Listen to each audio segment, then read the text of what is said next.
नमस्कार बच्चों अभी तक हम लोग पढ़ रहे थे धातु और अधातु के विषय में। उसमें हमने 3 वीडियो पढ़ चुके थे। आज इस चैप्टर के लास्ट वीडियो है।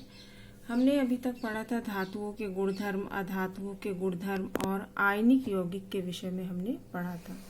आज हम पढ़ेंगे कि धातुओं की प्राप्ति किस तरह से, जो धातुएं हमें मिलती हैं पृथ्वी से, हम किस तरह से प्राप्त करते हैं, उसके बाद क्या क्या प्रक्रियाएं होती हैं जिनके द्वारा हमें शुद्ध धातु प्राप्त होती है।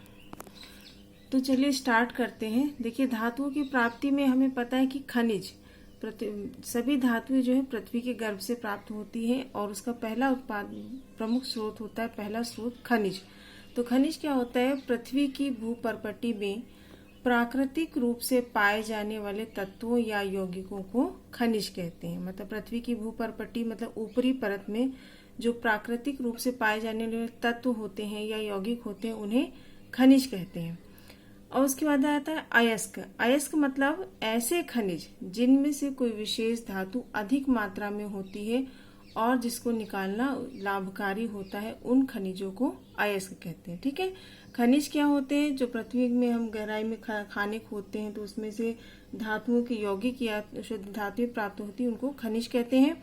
और उन खनिजों से में भी वे खनिज जिनमें से धातु को निकालना आसान होता है, लाभदायक होता है, जिनमें धातु की मात्रा ज्यादा होती है, उन खनिजों को अयस्क कहते हैं।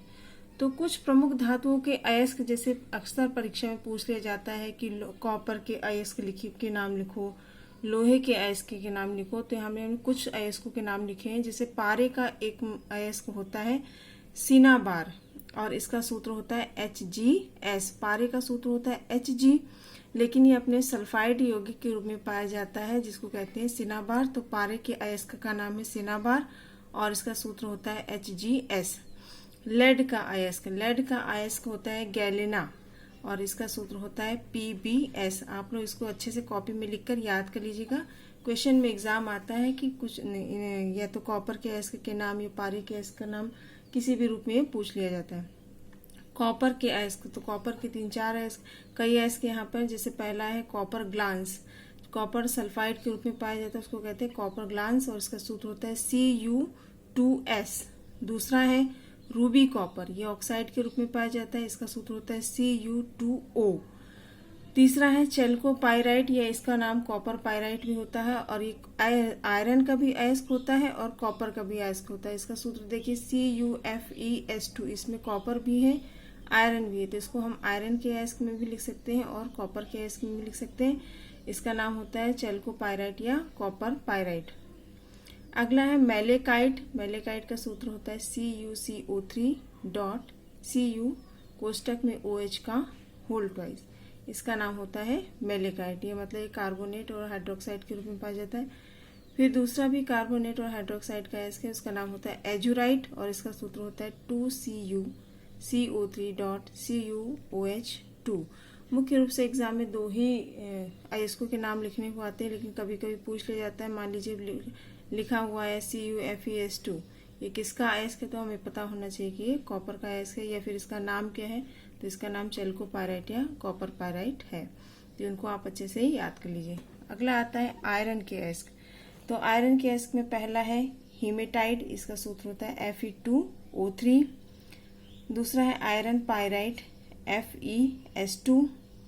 तीसरा है कॉपर पाइराइट, जैसा मैंने बताया था, कॉपर का भी अयस्क होता है और आयरन का भी। इसका फॉर्मूला होता है CuFeS2।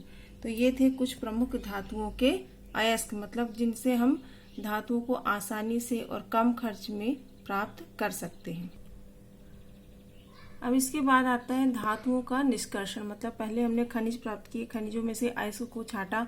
अब अयस्क में से भी धातुओं को कैसे निकाला जाता है, तो उसके कई स्टेप्स होते हैं। जैसे पहला स्टेप्स है अयस्कों का समृद्धिकरण। जैसे हम घर में भी यदि कोई अनाज साफ करते हैं तो पहले उसमें से मोटी मोटी अशुद्धियां, जैसे बड़े बड़े कंकड़ है या घास है, इनको अलग कर लेते हैं। तो उसी तरह अयस्क का समृद्धिकरण का मतलब होता है कि जो पृथ्वी से अयस्क निकाले जाते हैं उसमें मिट्टी, रेत आदि की बहुत सारी अशुद्धियां होती हैं और इन अशुद्धियों को गैंग कहते हैं। तो अयस्क में से इन गैंग को अलग किया जाता है, तो इसको कहते हैं अयस्क का समृद्धिकरण। मतलब उसमें से मोटी मोटी अशुद्धियां जो है रेत और मिट्टी की है, उनको किसी बिन कर या छांट कर किसी विधि से अलग कर लेते हैं, तो इस प्रक्रिया को कहते हैं अयस्क का समृद्धिकरण। और इन अशुद्धियों को कहते हैं गैंग। जैसे एग्जाम में टिप्पणी लिखने मतलब परिभाषा लिखने को आगे कि गैंग किसे कहते हैं, तो उसका आंसर यही होगा कि पृथ्वी से निकाले गए अयस्कों में मिट्टी, रेत आदि की बहुत सी अशुद्धियां उपस्थित होती है, जिन्हें गैंग कहते हैं।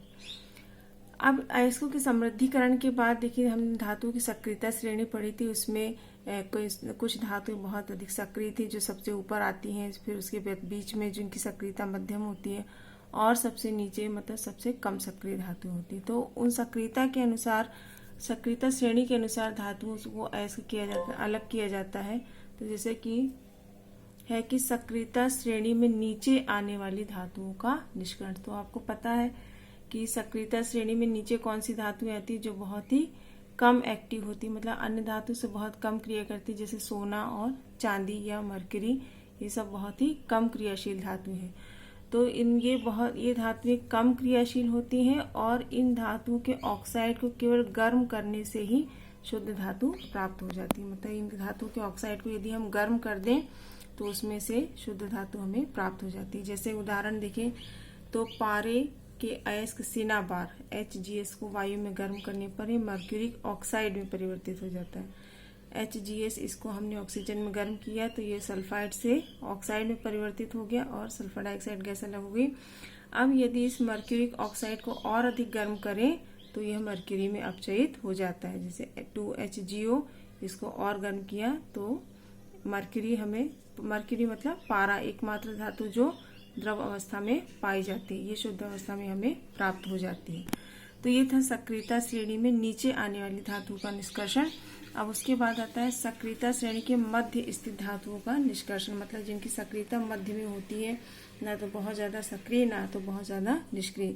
तो इसमें देखिए, इसमें आयरन, जिंक, कॉपर आदि जो प्रमुख धातुएं हैं वे आती हैं, और ये धातुएं ऑक्साइड या कार्बोनेट, सल्फाइड या कार्बोनेट के रूप में पाई जाती है। हमने धातुओं के अयस्कों के विषय में पढ़ा है, तो उसमें हमने देखा था कि प्रमुख अयस्क सल्फाइड या कार्बोनेट के रूप में ही थे।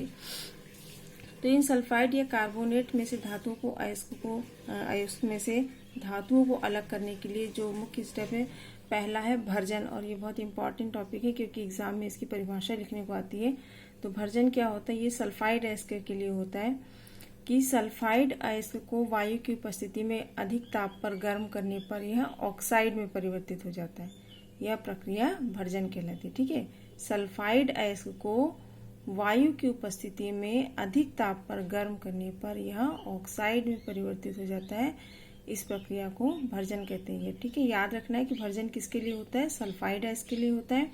सल्फाइड अयस्क को ऑक्सीजन की उपस्थिति में अधिक ताप पर गर्म करने पर यह ऑक्साइड में परिवर्तित हो जाता है, यह भर्जन कहलाता है। जैसे उदाहरण दिया जिंक का भर्जन, तो जिंक सल्फाइड को जब ऑक्सीजन की उपस्थिति में गर्म किया तो ये जिंक ऑक्साइड बन गया और सल्फर डाइऑक्साइड गैस अलग हो गई। ये प्रक्रिया है भर्जन की।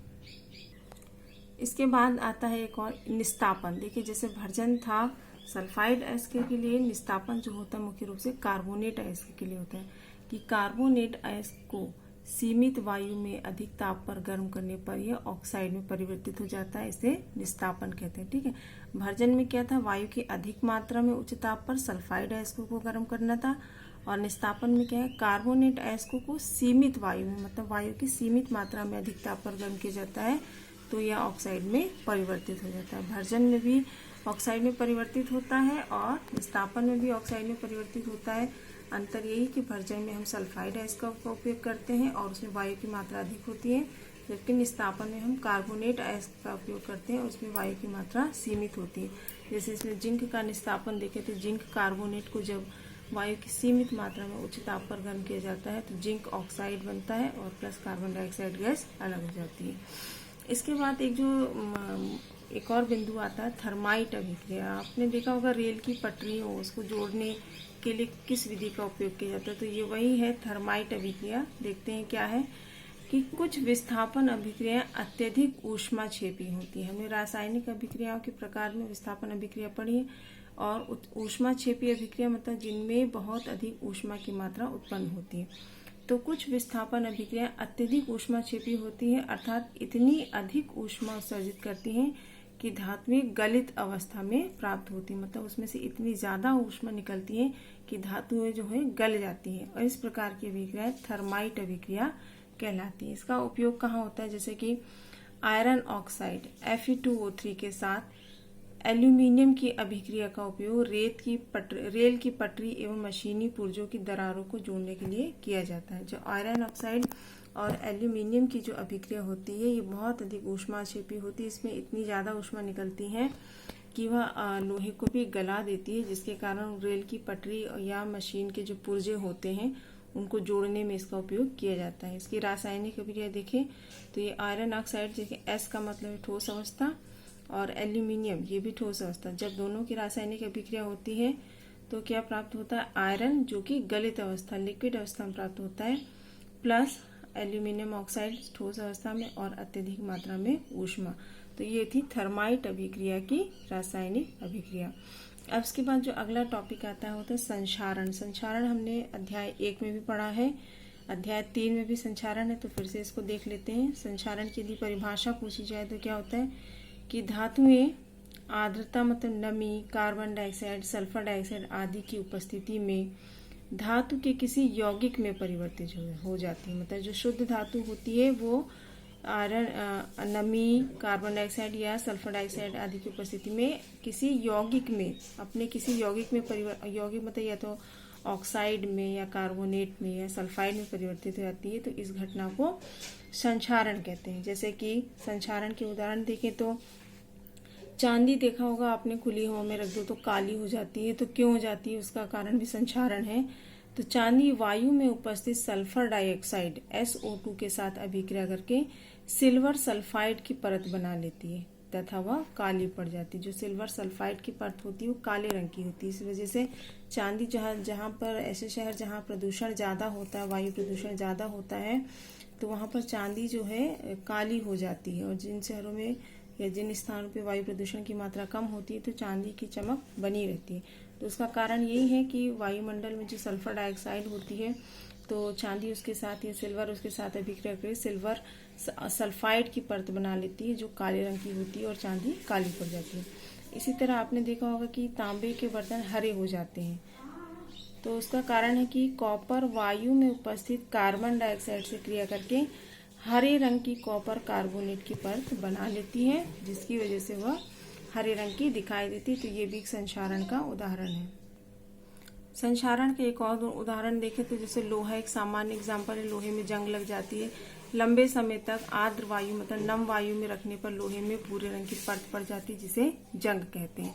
तो इसे संक्षारण के उदाहरण। अब इससे सुरक्षा कैसे की जाए, तो जैसे लोहे में जंग लगने से बचाने के लोहे पर पेंट या ग्रीस लगाते हैं, ये कॉमन सा उपाय है। दूसरा है कि 2 या 2 से 1 धातु को मिला के मिश्र धातु बना दी जाए। यदि 2 या 2 से अधिक धातु को गलाकर मिला एक मिश्रण बना दिया जाए तो मिश्र धातु मिल जाती है, जिससे वो संक्षारित होने से बच जाती है।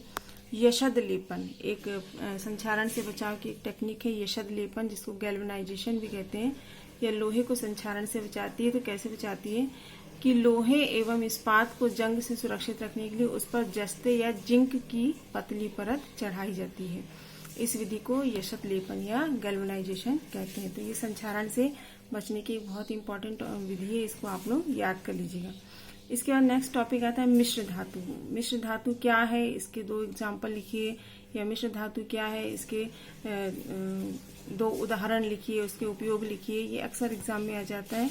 तो देखिए मिश्र धातु क्या है, बहुत ही सिंपल सी डेफिनेशन है कि 2 या 2 से अधिक धातुओं के समांगी मिश्रण को मिश्र धातु कहते हैं। 2 या 2 से अधिक धातुओं को पहले गला लिया जाता है, फिर उनको अच्छी तरह मिला लिया जाता है और मिलाने के बाद ठंडा कर लिया जाता है, तो जो नई धातु प्राप्त होती है उसको कहते हैं मिश्र धातु। जैसे दैनिक जीवन में भी हम कई मिश्र धातुओं का उपयोग करते हैं। जैसे एग्जाम्पल देखें तो पीतल में कौन कौन सी धातुएं होती है, कॉपर और जिंक। कॉपर और जिंक को मिलाकर पीतल बनता है और इसका उपयोग होता है बर्तन एवं मूर्तियां बनाने में। दूसरा एग्जाम्पल देखें तो कांसे में भी कॉपर और स्टेनस होता है। स्टेनस मतलब टिन होता है और इसका उपयोग भी बर्तन एवं मूर्तियां बनाने में होता है।